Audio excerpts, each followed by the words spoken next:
Assalamu alaikum dear students, this is Ms. Aisha Baloch with another lecture of English literature. Our topic of this lecture is a very famous personality who was an American lecturer and writer. She became a symbol of courage, intelligence and determination. Well, I'm talking about none other than the wonderful lady Miss Helen Keller. Let's begin with her early life. She was born on 27th June 1880 in Tuscumbia, Alabama in the USA. When she was around 2 years old, she fell dangerously ill, probably from scarlet fever or meningitis, and unfortunately lost her ability to see and hear. Everyone in the family became wistful for her. But when she was 7 years old, her life changed forever when her father hired a teacher who was actually recommended to them by the Perkins School for the Blind.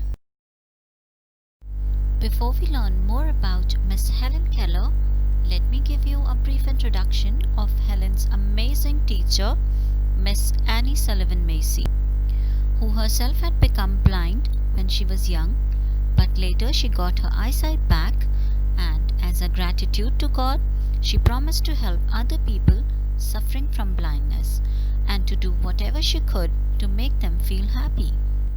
So she became Helen's teacher in 1887.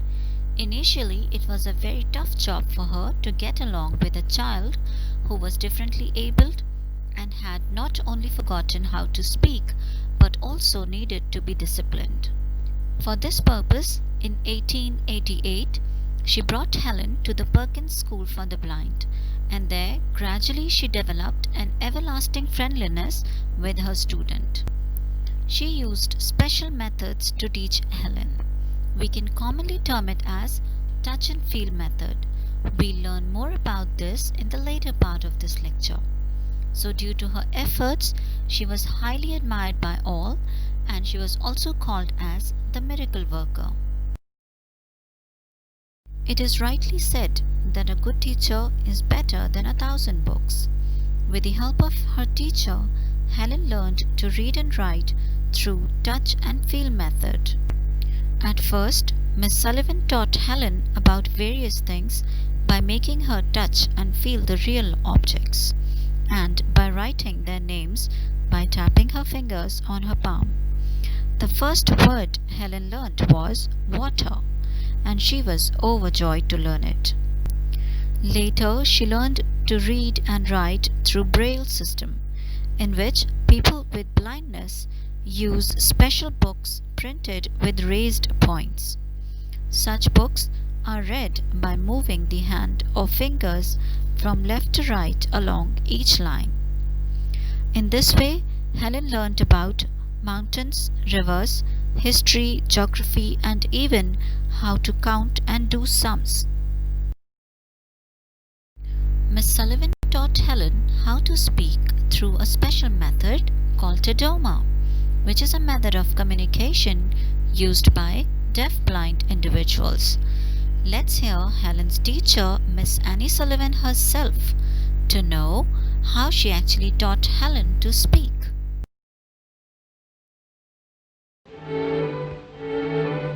A part of their so-called act was later filmed. It is the only existing record of Annie Sullivan's voice. When I saw Helen Keller first, she was 6 years and 8 months old. She had been blind and deaf and mute since her 19th month as the result of an illness. She had no way of communicating with those around her except a few imitative signs that she had made for herself. A push meant go and a pull meant come and so on. She had observed that we did not use the hands when we were talking to each other. And I let her see by putting her hand on my face how we talk with our mouths. She felt the vibration of the spoken word. Instantly, she spelled, "I want to talk with my mouth." That seemed impossible. But after experimenting for a time, we found that placing her hand in this position, the thumb resting on the throat, right at the larynx, the first finger on the lips, the second on the nose, we found that she could feel the vibration of spoken words. For instance, the throat, she feels the G, the hard G, the. And on the lips, she feels and the K sound. On the lips, she feels the B, with the second finger on the nose, the nasal sounds, the the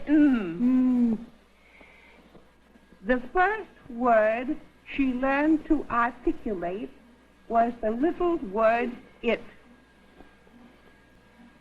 With the hand in this position, I made the vowel I.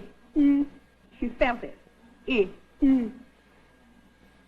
Then I made the T. She feels it with the finger on her lips, on my lips. Then I put the two letters together to form the word it, and the first word was learned.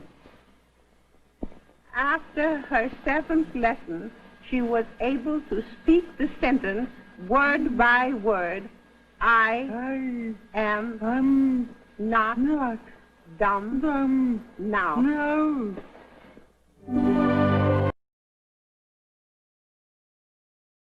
Let's learn about some of Helen's achievements. In 1903, she wrote her autobiography, The Story of My Life, and later published 12 books in her writing career.